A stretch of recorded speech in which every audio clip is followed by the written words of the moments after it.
Hey everybody, welcome. So today we're going to be talking about one thing that Taylor Marshall nails.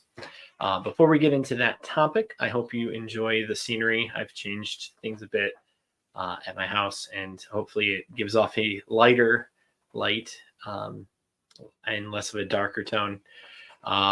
So just to let you know, we've got Joseph, St. Joseph, and then we have Venerable Fulton Sheen, and then Jesus, uh, Madonna, and then over here, oh man, the Serenity Prayer. So along with the Sacred Heart. So, all right, what's the one thing that Taylor Marshall nails that I'm going to be discussing tonight? That has to do with the draw of the TLM. And one of the reasons why it's so heavily sought after when you're, say, a kid that went to the Novus Ordo most of their life, um, you see the TLM. One of the reasons why it's so beautiful, besides the fact that it is very beautiful, is the fact that it doesn't really have a lot of liturgical abuses. It doesn't have a lot of things that most people would describe as a problem that the Novus Ordo certainly has in spades. And I'm saying this as someone who goes to a reverent Novus Ordo. So I have the altar rail, at the parish that I go to, I have the altar rails, the adorantum, the incense, chants in Latin. So like we've got everything you would like, the Latin, like not the Latin version of the Novus Ordo, but the Novus Ordo, I think the way it's supposed to be. So that's what we got. Like that's how I'm coming at this. I also used to go to the TLM. So a lot of people are drawn to the TLM.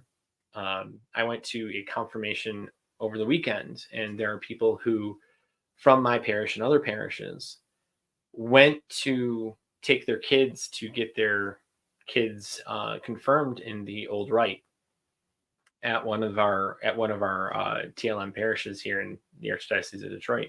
It was beautiful. It was great to see the people there. But it got me thinking on a variety of like practical points when it comes to going to a parish like that. I know for a fact that there are people who go to that parish that will drive an hour and a half, 2 hours to get there every single Sunday. There are inherent problems to that being a normal mode of going to Mass. If you have kids, your kids are going to remember those car rides. And depending on how you make those car rides as a parent, that's going to have a heavy influence as to whether or not that was positive or negative for them. Or just banal, like just nothing. And so going to the TLM is great. Constantly taking a significant portion of your time to go to a parish that's really far away has its drawbacks, as well as its benefits. But it's definitely a cost benefit analysis here, and that's something that I do on a regular basis. Let's see, 1 second. It's crammed full of Latin, like a Latin rite Mass should be. Yeah. So she's talking about the Mass that we go to, the Novus Ordo. But so when it comes to going to the TLM, all right, so you're going to the TLM, like Taylor Marshall. I just watched a TNT. I think it was like $1.99. This Taylor Marshall and Tim Gordon, and they talk about the liturgical abuses at length. It's like a 2-hour video. It's a very good video that points out everything I saw prior to going to a TLM, prior to having a parish that was a TLM. The advantage I had, that in contrast to what I brought up earlier, was the fact that my parish that was a TLM in Kalamazoo was 10 minutes away. It wasn't an hour and a half, 2 hours away. So what exactly am I getting at with this? I'm getting to the point of practical applications in the faith that aren't going to be so utterly taxing that the faithful will be able to pass down their faith. And I know that seems like really weird to say. You're going to mass every Sunday. Like, isn't that enough? Like, no, it's not. It's actually not enough. Like, if you're going to practice your faith, it is going to be integrated into your life. And I don't doubt the people that travel an hour and a half, 2 hours, integrate that into their life. But the problem comes with the fact that our society, like when the kids grow up, are they going to go to the parish that's the TLM? Probably not. Just given the way everything is right now with the workplace, unless work just as a let's just say an institution, like how work is done within America, unless that radically changes where the kids stay around their parents, they're going to have a problem of going to the next diocese over, or maybe another state over, and they don't have a TLM. And what happens is now they have an issue of culture shock, quite literally, because they'll go into the Novus Ordo and it'll be the only mass that's in the area, and you have this situation of what is it? What happened after the Novus Ordo was initially introduced, that will happen again with those kids, and so it creates a real problem for how, I don't know, societally how things are. And I guess, like, by and large, what I'm emphasizing here is, if you're going to do that, if you're going to go an hour and a half, 2 hours to a parish on a Sunday, and that's the only time you go to that parish, to deal with, like, to know about that potential offset later in life for them that may come back to bite them, because it might happen. If the only valid mass they can go to is a Novus Ordo, like, you can't really tell them they can't go. And if they haven't been accustomed to going to the Novus Ordo, they're going to have a culture shock. So, let's see. So, oh man, my head spins just going between Novus Ordos. I can't imagine spending 20 years in a TLM only to end up with whatever random NO is around. And so, like, some people will say, like, all right, Ryan, like, you're going too far. Like, you're not presenting a realistic case, or I want my kids to be raised in a right that they're going to keep the faith. I totally get that. Like, the Novus Ordo does not have a good track record. And I've gone over the statistics of this in several videos, but you should have some exposure with them, or else it's going to create a problem. Kind of coming back to Taylor Marshall. So Taylor Marshall and others like him, like Kennedy Hall and some others, will really emphasize the going to the TLM, right? Like, the TLM is beautiful. Yeah, I used to go to a parish that was TLM. I changed diocese, and the TLM is a wonderful way to worship. The problem comes with how you get situations where there's people traveling an hour and a half to 2 hours to go there. What am I talking about? All right, so I'm talking about when I was growing up, I would go to a Novus Ordo. What would happen? Well, the Novus Ordo had a bunch of liturgical abuses. Okay, there's a bunch of things going on that clearly were a problem. I wanted to say something, but I didn't. And there's a variety of reasons for that, until I started to just say it. And so when I went up there, I would say, hey, like, there's this happening and this happening and this happening. I don't think we're supposed to do this because of X, Y, and Z, cite documents from the germ or whatever. Trying to be tactful, not trying to be too heavy. And what happens? Well, they don't care. The priest doesn't care. The congregation doesn't seem to care. And I said something. a lot of the case in a lot of the cases, people don't actually say something. What they do is they watch, they'll watch someone like Taylor Marshall, Kennedy Hall, a number of other people, and they'll say, go to the TLM. That's where the authentic faith is. That's where or not all of them. I don't want to give the impression that they all say that's where the authentic faith is. Not all of them say that. And I don't want to give the impression that I'm not putting that in the words, I'm sorry, that in the mouths of Taylor Marshall or Kennedy Hall. I've never heard them say that. So I'm not saying that for them. But there are others out there that will emphasize TLM and they will say that. So sorry for the clarification there. I don't want to give the impression again that I'm putting words in their mouths because they didn't say that. But you will have those that will emphasize the TLM to such a degree that when someone who was in a similar position I was growing up, where I saw liturgical abuses everywhere, and I didn't have any recourse of dealing with it, and I felt like if I ever went to the priest, that nothing would happen, that those people would watch, something on the internet, something on Twitter, and then they'll just go off to the TLM, and they won't fight for their parish, and not even trying. Like, that's the problem, is that a lot of them just won't try. What they'll do is they'll watch, they'll be disgruntled, they'll complain about it, they'll go on the internet, and then they'll find a place that is approximate to what is being talked about. And so this idea that, what do you call it?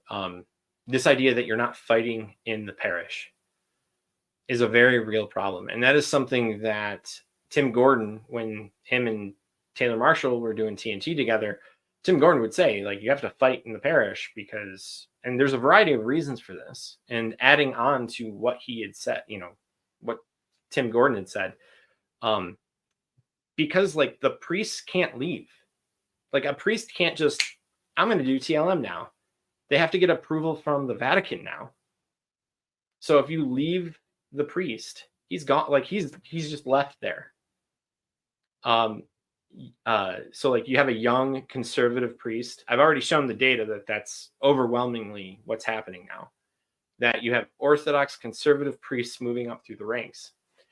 They don't have any support at the parish level because everyone's going to the TLM. That's an hour and a half, 2 hours away.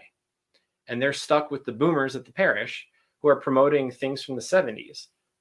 Like, you can kind of see the problem where these people, like, where the priests don't have the support they need to instill change that would allow for reception of the TLM in mass, like at large, because everyone's still stuck in the 70s. The boomers are the ones with the money. They're influencing everything, right? Like, that's typically the line. And the people in my generation, millennials, Gen Zs, have gone to the TLM where the families are, and the secular priests are just screwed. And this is a very real problem, because that means that of the, let's just say, there's 24 parishes within a diocese. I'm just picking a number out of my head. 24 parishes within a diocese, and there's 2 TLM dioceses or TLM parishes. So basically the rest of them are getting sacrificed in a way. Like, there's no support for those priests if they're willing to change. They're just kind of stuck. And it's not easy for a priest by himself to enact change. Like, I've shown several videos where the priest at my parish, it started off like we started going there when my pastor went there, and it was a social club. Like, it was a problem. And over the course of 7 years, it went from a social club, everyone's standing during the consecration parish, to everyone's kneeling during the consecration. Most people kneel and receive on the tongue now. Like, there's an altar rail. There wasn't an altar rail before. Like, there was a real change that happened within our parish that transformed our parish into a more reverent, pious, holy parish, geared more towards God. that would not have happened if the people who supported the priest like weren't there.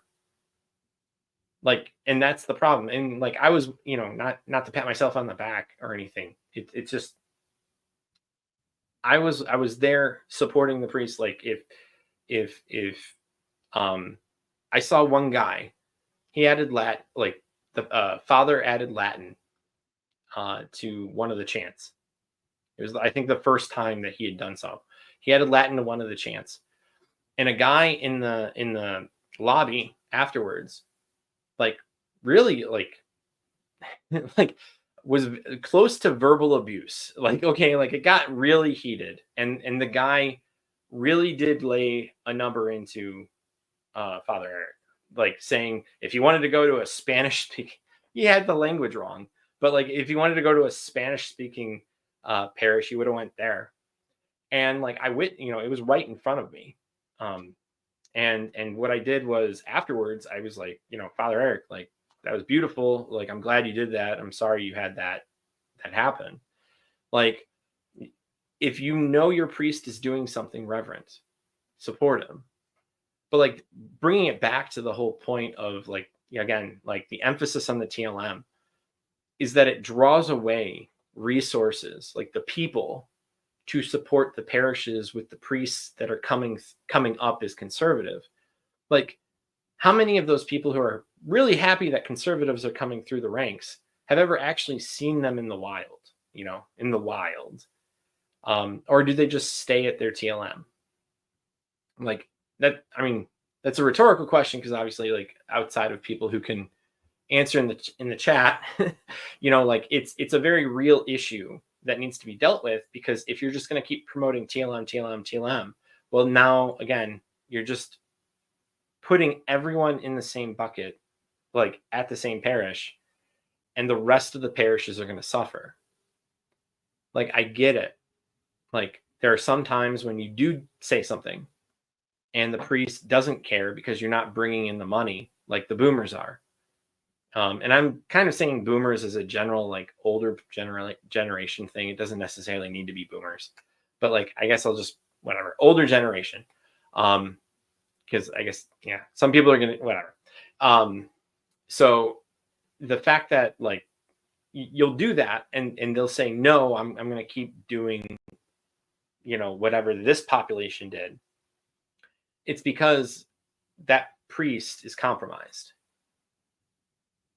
And once you do something and you see that, that's an appropriate time to remove yourself from that parish, because you're being spiritually stifled at that point. And it seems to be on purpose, or at least to the point where, like, the neglect, right? Like, intentional neglect. And so I'm not saying just, like, do that, right? And, like, I'm not saying, like, ask for the moon and the priest doesn't do it, thus he's bad. Okay. Like, I'm saying, like, meaningful, practical applications. Like, for example, putting a kneeler. Like, most parishes have kneelers, even if they don't have them in the mass. They have kneelers. Asking for a kneeler to be placed in the line for communion is a very simple ask.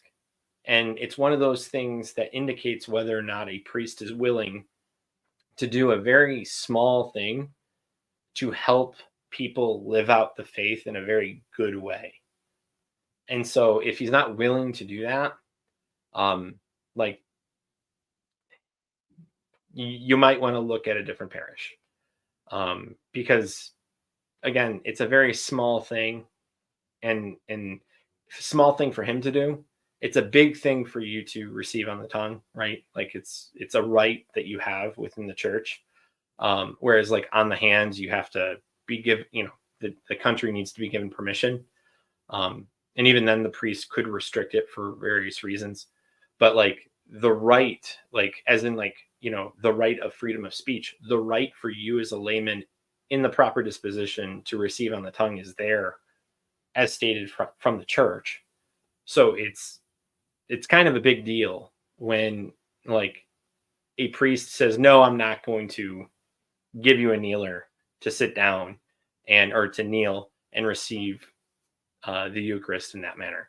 So again, like, if you're going to leave your parish or you're frustrated with your parish, make sure you attempt to affect positively the change in that parish. And because if you just leave, you like there is a problem there.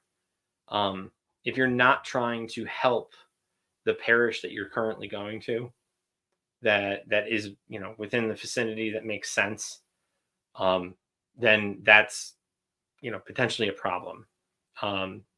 Like that's a problem, because you're not, like, that parish isn't just there. It is part of the church. It's part of the Holy Church, right? Like it, and so it is important. It's just, if you're not, you got to try, I guess. Like I guess that's the point. Like, you got to try. And if you try and nothing's coming from it, like, that's a good reason to move on, because you did try. And for whatever reason, like, the priest decided just not to do it. And so, yeah. So, let's see. Yeah, change never happens in silence. Like, maybe it is you that ends up being the one that suggests Latin in the Mass, right? Like, the smallest addition of Latin, like, Latin's supposed to be preserved in the Mass, right? So the smallest addition of Latin would help preserve Latin in the Mass. There are several ways that can happen. One of the ways is just to ask the priest, "Hey, can we do Holy, Holy, Holy into Sanctus? Can we do Sanctus, Sanctus, Sanctus instead?" Like, that's very small. In fact, of all the ordinaries, I think it's like Sanctus 18 is, I think, the smallest application of adding Latin to the Mass in terms of, like, the hymns and chants. I talked to Dominic about it. We have a few videos promoting chant. If you're new, if you haven't seen it on the channel here, but like, Dominic's my music director. And so, yeah. So, let's see here. I want to help my parish become more reverent. My priest is on board, but the only thing that stops me mentally is the thought of a new priest coming in 7 years and changing everything back. So, to that, okay. All right. So, I understand completely the perspective that you have, Zurista. Like, that is a completely normal thing to think about. Like, well, a new priest could come in and everything could be upended. Like, from the TLM standpoint, a new bishop could come in and the TLMs could just disappear. And so, like, that's a very real concern. And I think that's a good concern. But at the same time, hypotheticals aren't, a hypothetical that far out isn't worth it. Like, you have 7 years. So you're working with the priest. You have 7 years of building up your parish. That is 7 years. If you have kids, that's a substantial period of time in their life.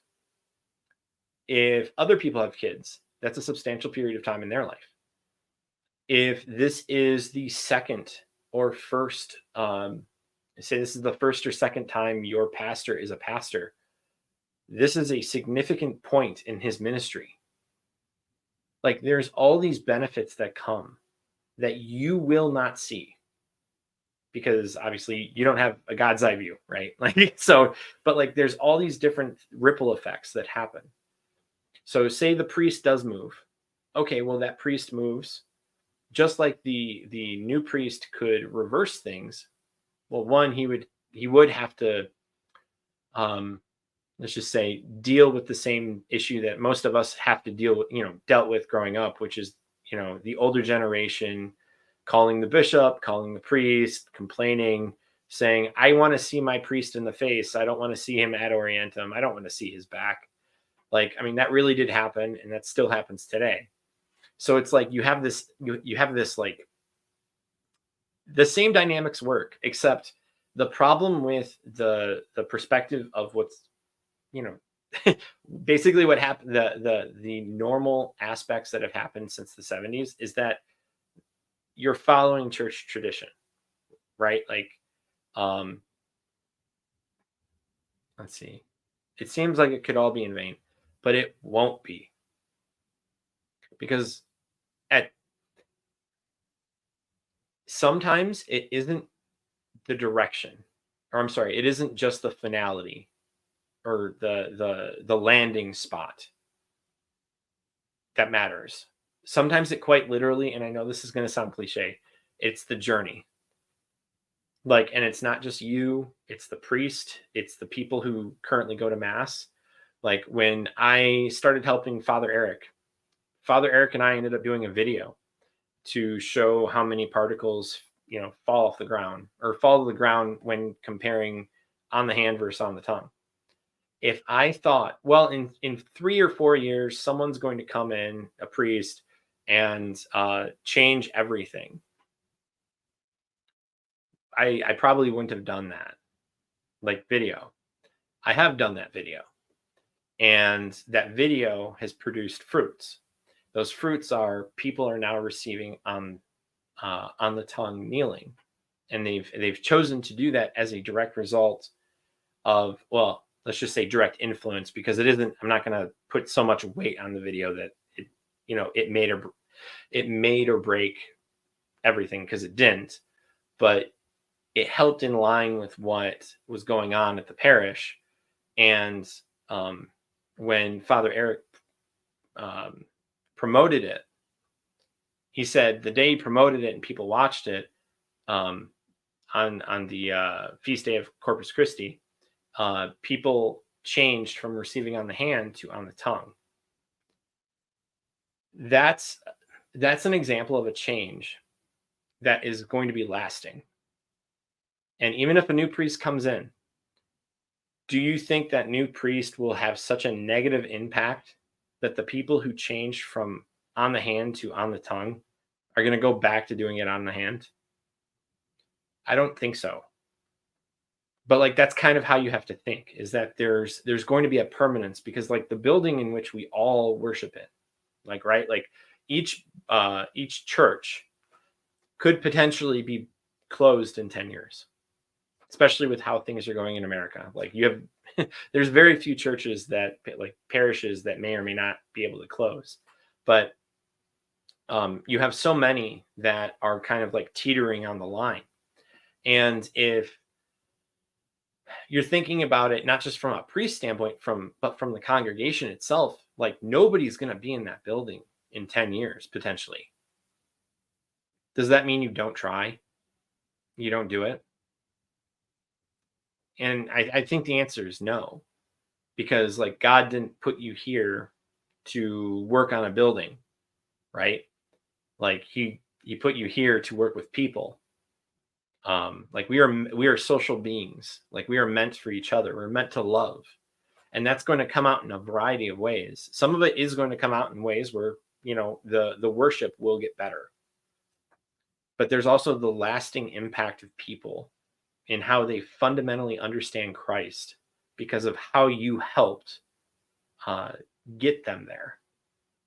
And so I think it's really important to keep that mindset, that it isn't just about the final product. Like we're not simply a cog in a machine.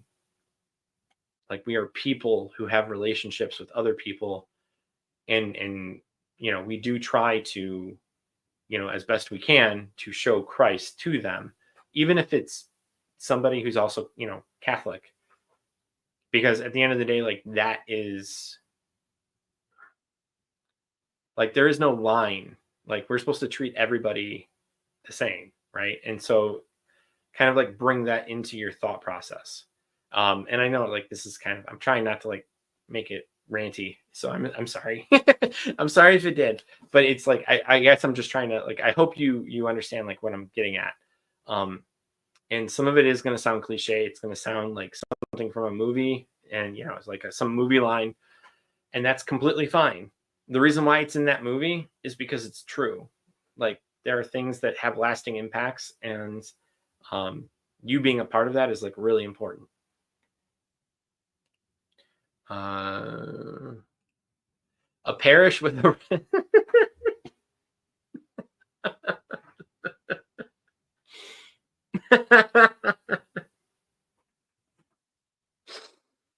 a parish with a reverent culture is likely to resist boomerizing. So, okay, all right. So, say worst case scenario, Zaresta's worst case scenario happens. Okay, a priest comes in and he just fundamentally like rips everything up. So, basically, what happened, similar to what happened right after the Novus Ordo was enacted, you had a lot of priests kind of just doing whatever they wanted with parishes in a way that Vatican II did not say, and yada yada yada. I'm kind of just adding that for caveats because I think I've made it clear that through other videos that there's a lot of things that were enacted that Vatican II did not support, and we call that the spirit of Vatican II, because there is no documentation that supports those changes. But say that that happens, okay?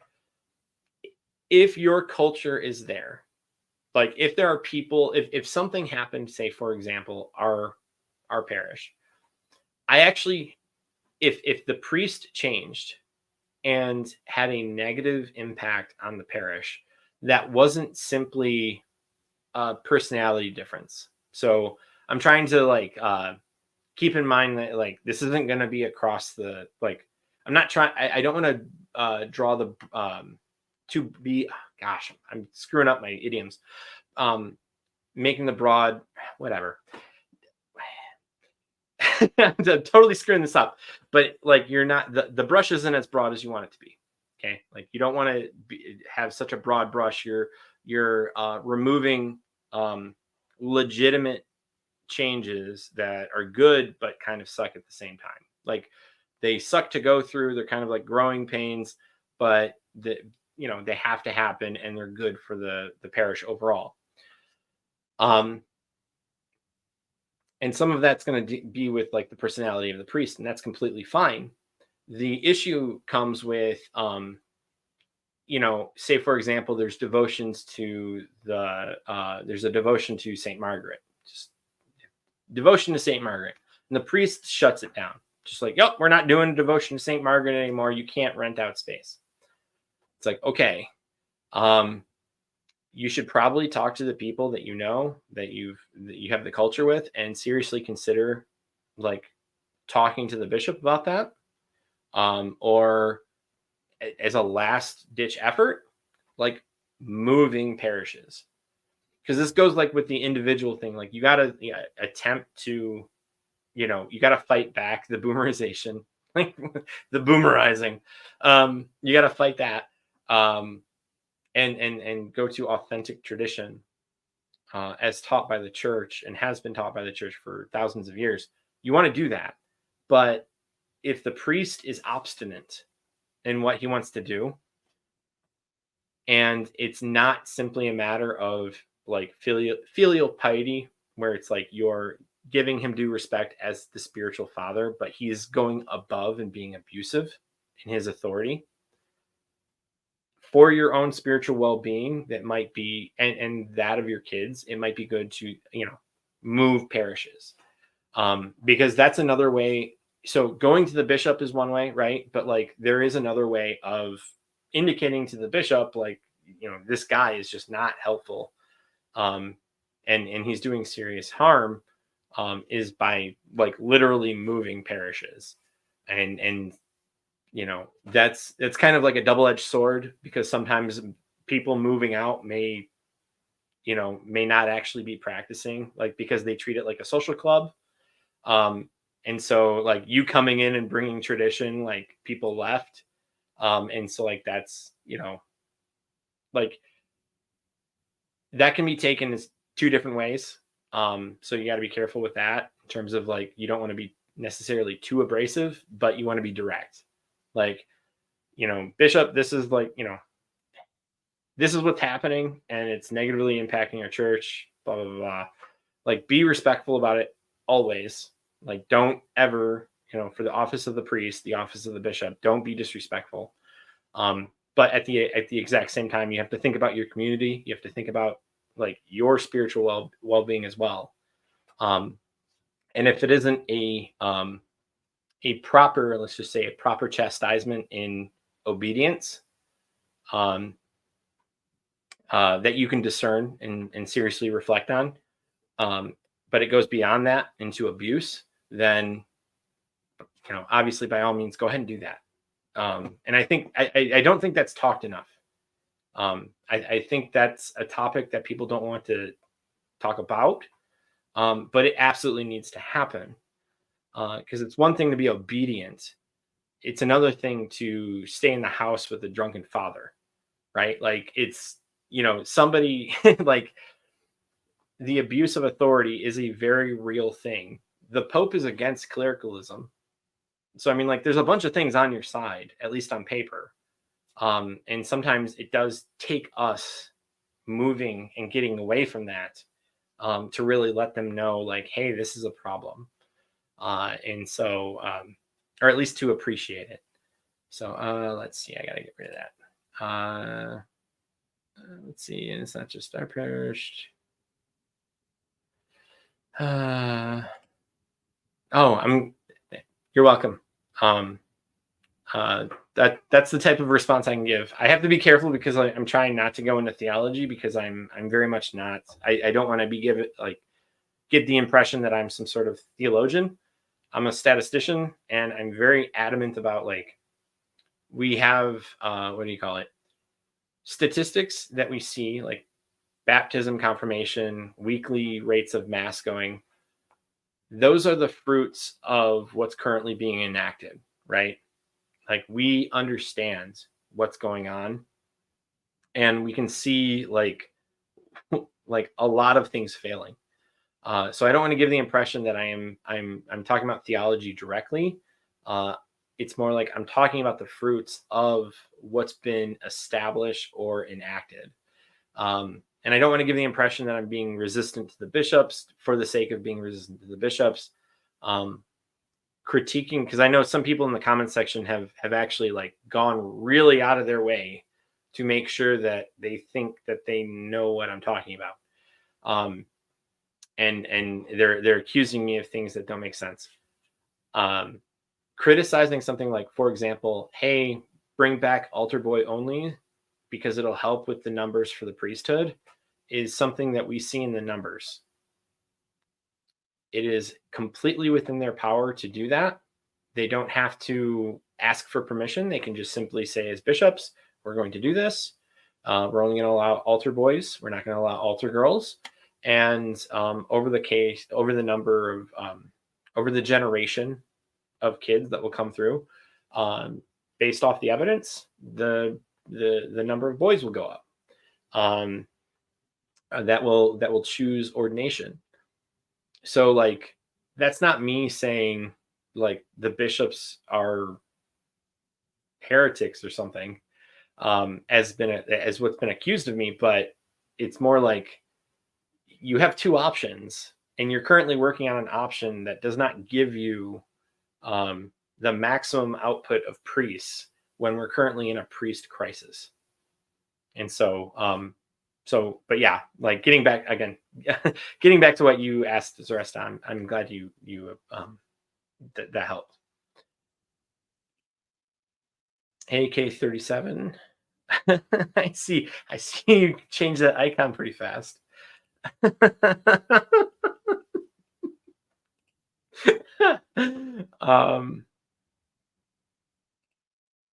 Oh, that's another thing. So yeah, if a priest no longer did the St. Michael prayer, that would be very interesting. That would be an interesting dynamic, because at that point the mass has ended.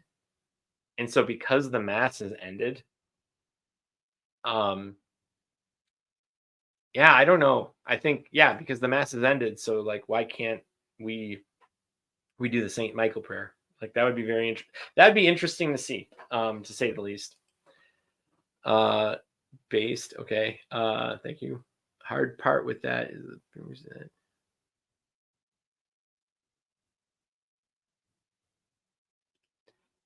yeah, that was kind of an issue. like like I said, like when some people left because they didn't like Father Eric bringing in, like the parish was standing during the consecration, which you're not supposed to do. Like you're supposed to be kneeling or sitting down. And they they wanted to still stand for some reason. And yeah, there were some things that he just wanted basic, like these are not contra, like they are directed by the germ that they're supposed to happen. And people got mad that he wanted to be in line with that. It was like really weird. Um, but yeah, so I don't want to get too into that, but yeah, like a bunch of people left at that point because they were of the older generation. They had a priest, there was a priest change, and sometimes that does just happen. So I do want to like I don't want to necessarily say that that's a one-to-one transition for a bunch of people leaving, that will signal a negative thing for the priest being there. Again, like it's you know abuse of power. Like following the germ is not an abuse of power. Like that's um that it was silly. We'll just say that it was silly. Um so so K37, you bring up a great question, and there is a oh my gosh, I can't remember what one it is, but I have a mass online. So like I had just if they want to, so there's learning how the NO is supposed to be celebrated online. That is very difficult to find. Um because there's so much variation. And so like there are certain things that make sense. Like for example, if we have a Our Lady of Czestochowa. Our Lady of Czestochowa is a Polish speaking parish. Everybody that goes there, or mostly everybody, speaks Polish. And so Polish is spoken there. Now imagine going to a parish where everybody going there speaks English, nobody knows French, but the priest insists that that's like what's supposed to happen. So like French is the vernacular used at that parish, um, and so it's a misapplication. Like it seems like it's a misapplication of the vernacular being used, and it's because of that misapplication, that opens up a whole bunch of like variations for that. So like there is the compared to the TLM, there are a lot more variations for different parts of the mass. Dominic and I cover the hymn and music, like the music aspect of it. And there's a few videos that we go over here, and we literally break down.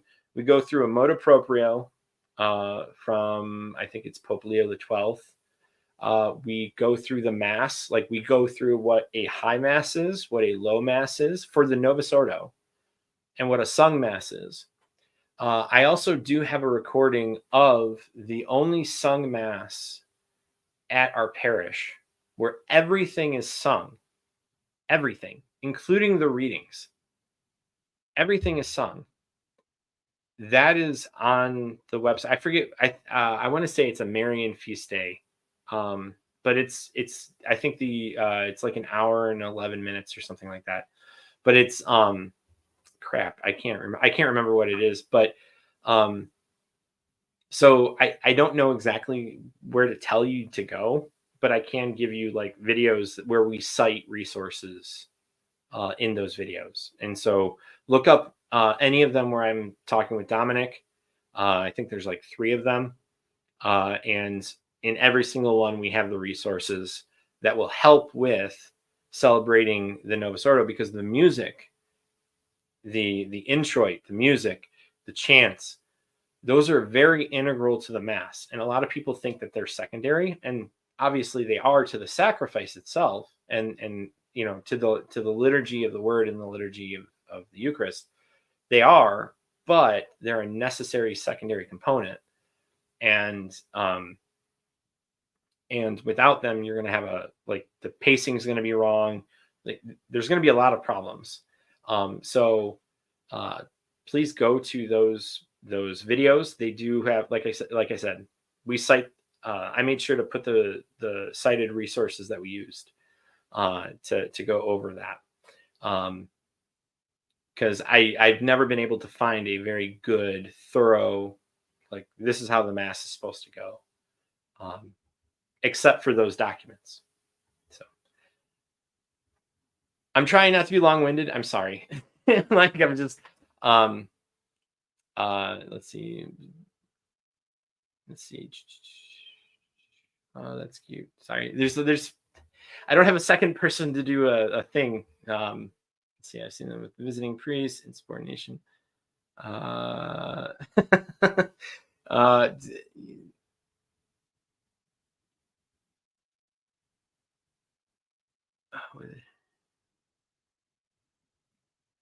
see. Okay, cool. Well, we ended up doing like 3 videos. Oh, so you're probably thinking, okay, you're probably talking about the mass. But there are 3 videos that we go over talking about the music in the mass. Let's see. Previous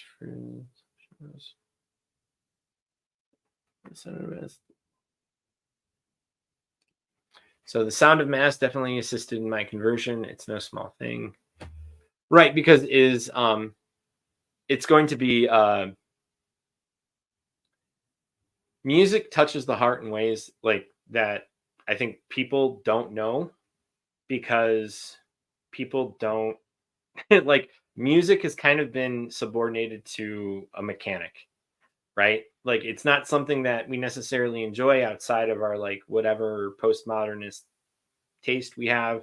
Like, people would be like rock and pop and jazz and bluegrass or whatever.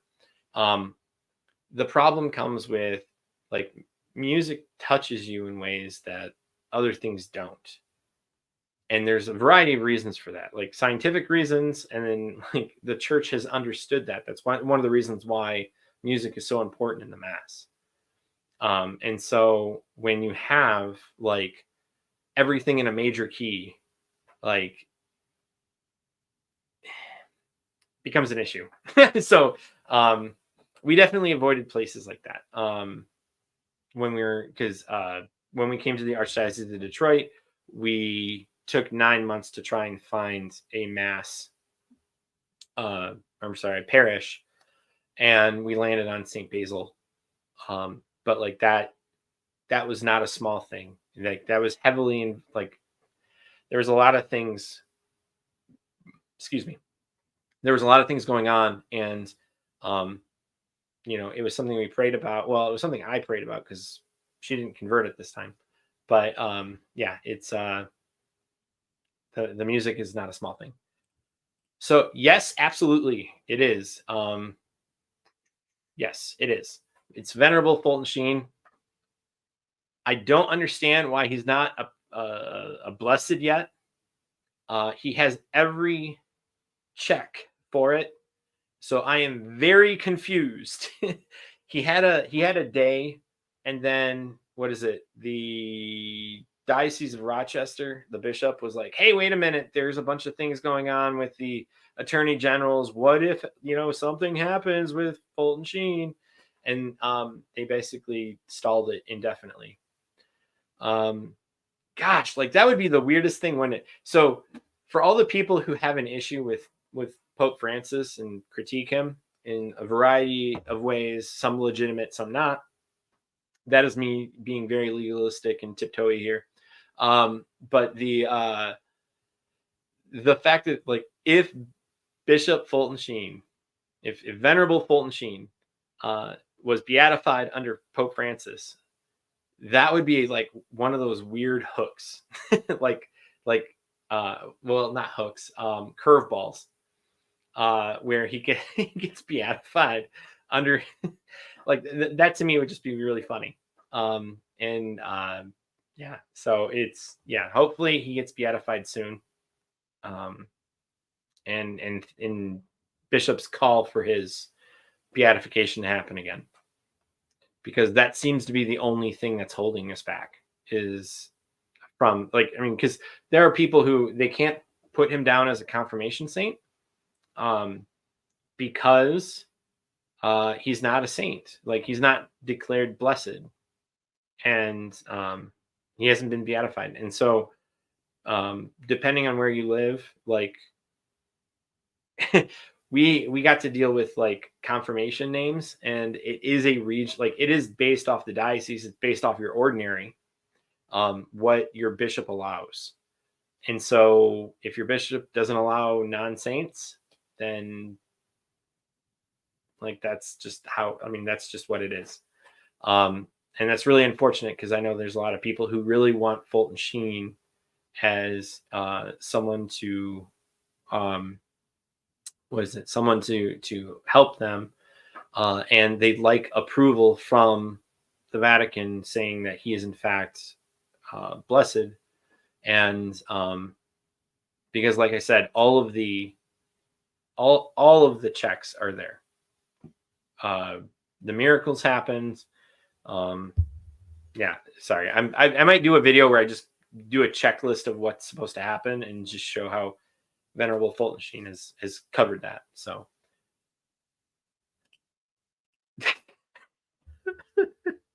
out of the abundance of the heart, the mouth speaks metal. Okay.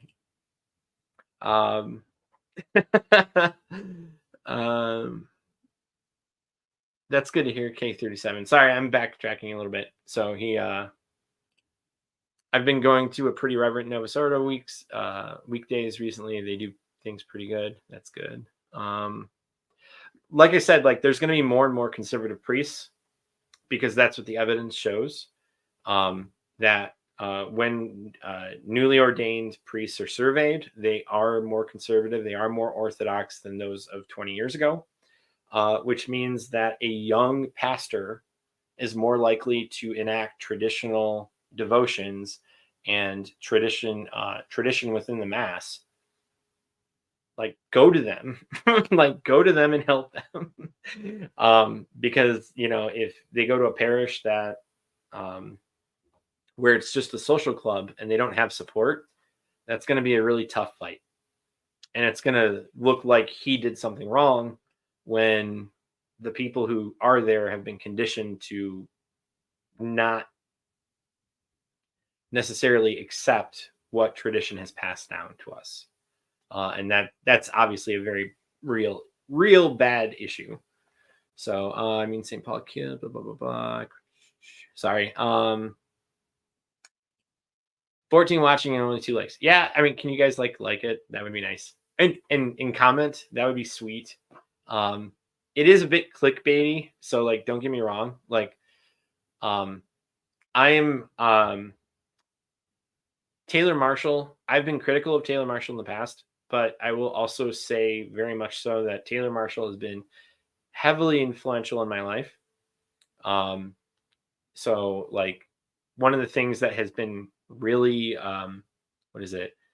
really influential is when he had the Exodus 90 guy on, and it was the first time I ever got exposed to Exodus 90, watching his podcast. Same thing with Ryan Grant. If you don't know who Ryan Grant is, absolutely go and get him. I didn't know him until Taylor Marshall had him on. And but like for Exodus 90, you know, I've gotten several godparents from Exodus 90 for my kids.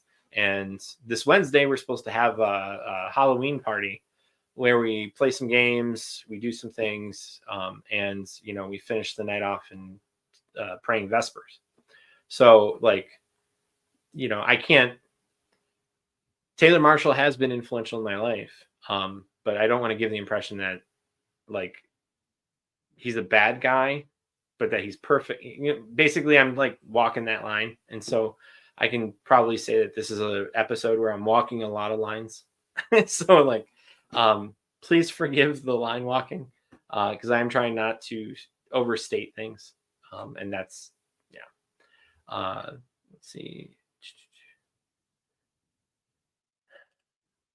Yeah, so Fulton Sheen is going to be blessed. There's a question on when. The Monsignor said that the things in question, Fulton Sheen did the right thing with the 2 cases. Yep, that is correct. What is it? That is what Ray, I believe. I think, yeah, Ray. It's been a while because I haven't talked to him in a while. He does Joy of the Faith. That's his channel on YouTube. We talked about this like probably like 2 years ago. Like it's been a while. I think they paused him during the what is it, during COVID. So it's kind of been an issue for a long time now, where it's like, okay, we know this guy is like checked all the boxes. Why isn't this moving? But yeah, it might just be a matter of we have to wait for the next papacy. So. Uh, oh yeah. Oh, hey. Okay, thanks, Chris. So yeah, day of obligation. So two great things actually. Okay, it is the day of obligation, All Saints Day, um, but it's a solemnity on a Friday. You know what that means? We can eat meat. That's what it means. I'm super happy to be able to eat meat on a Friday. So because we give up meat every single Friday, but not on solemnities because we take advantage of that solemnity. So, and you're not supposed to spiritually fast on a solemnity. So don't do that. Enjoy the meat and make sure you go to mass. So thanks, Chris. Um, uh,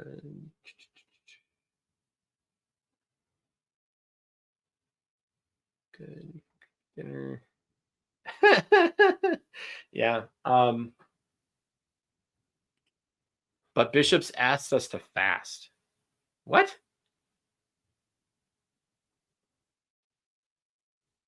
What? Asked you to fast on a solemnity?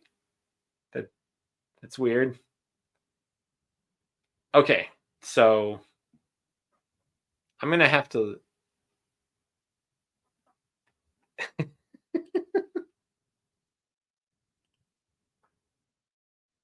Out of the abundance of the feast, the mouth. Oh, that's really good. That's really good. Um, okay, that's so I guess I'm not gonna say don't listen to your bishop on that. Listen to your bishop. Um, so yeah, if your bishop said to fast, like look up what they're saying. And they're your spiritual leaders. So I don't want to supplant them. I'm not trying to. So yeah, whatever they say, go with it because that's what they're. I mean, they're there to guide you. So if they're telling you to fast, I would do that. um,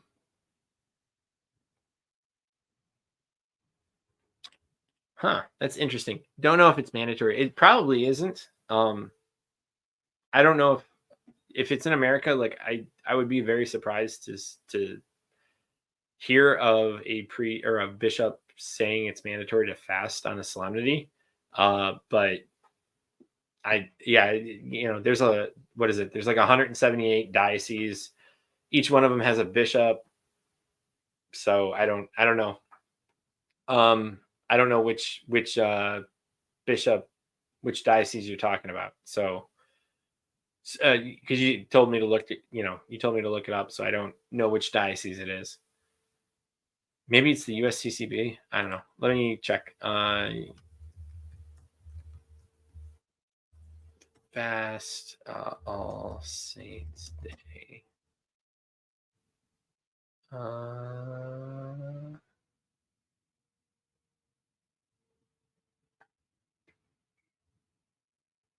Uh, all right. Note on. Okay, so here we go. So let me see if I can. All right, so I'm gonna bring this up to you. Bring this up for you. Present. I am answering a question in real time, and I'm not. Yeah. So, share. All right, so we're just gonna get rid of me.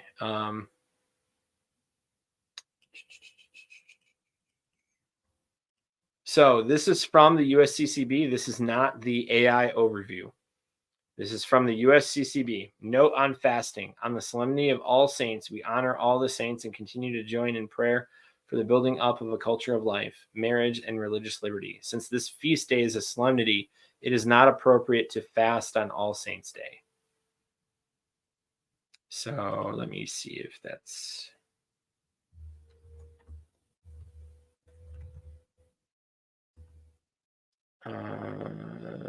Friday fast. Oh, so no, it's just the same thing. Huh. Oh, okay. So this is a notification to basically not fast. So, so you can just Google. What I did is I Googled All Saints Day fast USCCB. Let me try to get back here. All right, so that's what I ended up doing. So that's, let's see. All right, so K37. I hope that helped. That came right from the USCCB. That it's not appropriate to fast on the solemnity. So, yeah. Given that, I do want to come back to quickly. If you are in a period in your life at your parish where you are having trouble, and you're not able to, you feel like you're stuck. Say, for example, a recent thing was mentioned to me and my wife where someone wanted to have better confession times or better activities that corresponded to her lifestyle, being a mother. Because everything in the parish seems to be geared towards boomers or those in the older generation. So like they'd have daily mass at 10 a.m. They would have confession times at like really odd hours that if you were retired, you could go to, but not if you're a working mom or, like you're not able to with kids or something. And so make sure you bring that up to the priest, because the priest may not even notice that that's happening. And so like you have this situation where the priest just is oblivious to this. People are just coming to these events and he doesn't know that he's accidentally ostracizing a significant portion of his congregation. Like priests are human, like they don't, like, it's not like a survey. Like as much as I would, as a statistician, as much as I would love for priests to use surveys more, to really get the feedback on like when events should happen. Like for example, like what's the most open day of the week for the congregation? That's a fairly simple survey to do. That the sometimes priests just have no idea that they're excluding most of the families, like the young families within the parish. And so make sure you voice it, like bring that up before you move. Like yes, the TLM will have a bunch of families, like a lot of families, typically, but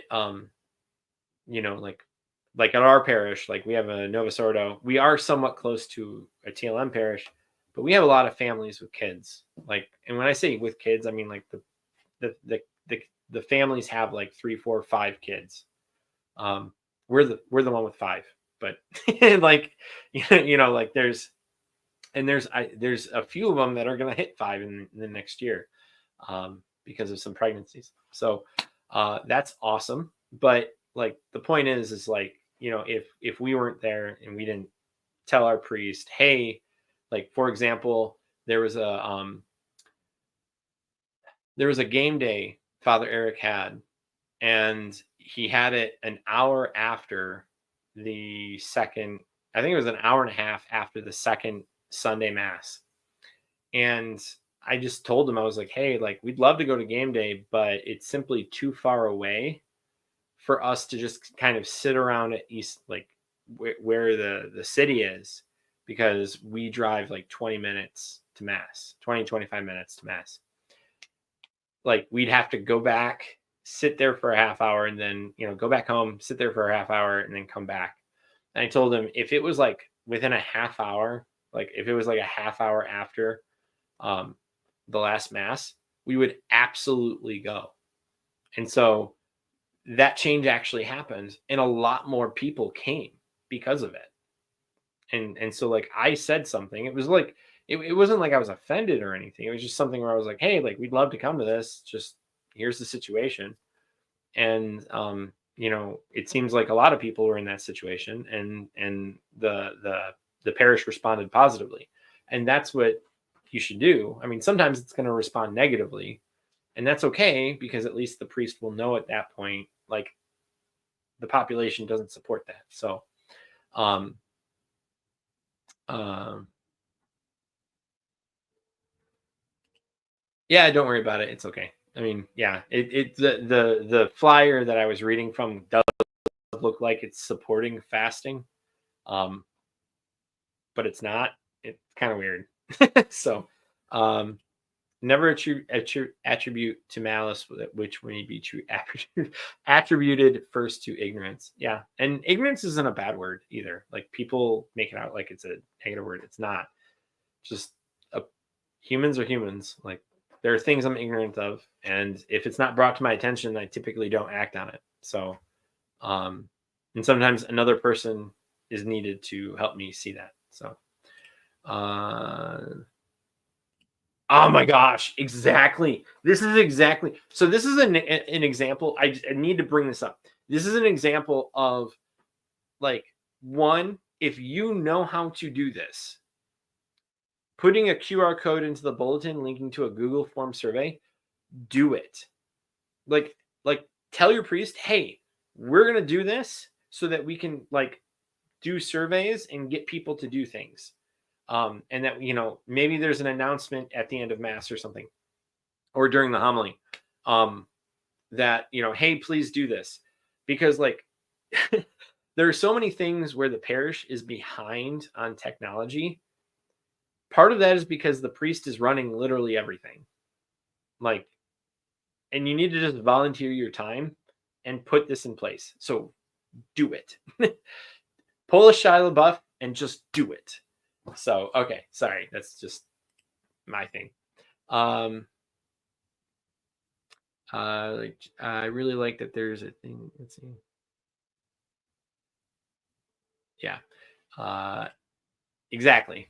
That's lacking knowledge, and it's just it's a state of mind. Um, it's yeah, exactly. You simply don't know what you simply don't know. Um, you might never know if nobody points it out. Yep. Okay. All right. So I'm trying not to make this like go super long, because I noticed that not a lot of people will watch the most of these at this length. So, but for those that stayed, what is it, 14, 9 now. I appreciate you guys, like, staying with me and going back and forth. I really liked how the chat was really engaging. And so I love doing that. And I was surprised because it's 10 on a Monday.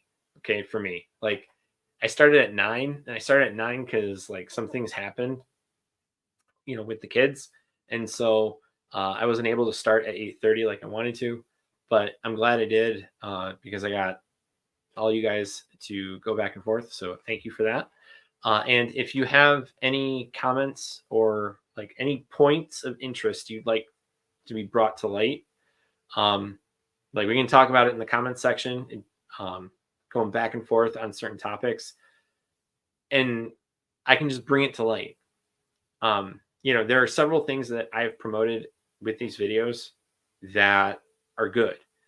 There's fundraising for a funeral, fundraising for Adoration Chapel, in which people did donate. And, that has been awesome that I've been able to have that effect, where I've been able to help people financially with you guys that watch this, and everyone who's donated. Thank you very much for both of those things. Oh, and the bells. There's bells. I don't know if I didn't contact the priest, so I have no idea if because that wasn't with my parish priest. That was with someone else. But the fact that I've been able to get like feedback, and people are commenting that they never knew about like certain things that Dominic and I have talked about, or some just random thing that, topic I've discussed. It's been really rewarding just to hear people say, thank you. Because at the end of the day, I'm trying not to give misinformation, like in the true sense of the word. And I'm trying to help people out of a situation that I personally was also in. Because at the end of the day, like, we don't want to be ignorant, and we want to practice the faith, and as much with as much free will as we can. And by being ignorant, that limits our free will. So, yeah, thank you for watching. And again, I'm trying not to like have this go too long. So thank you for watching, and oh my gosh, I can't talk right now. It's been a while. Thank you for watching, and I'll talk to you guys later.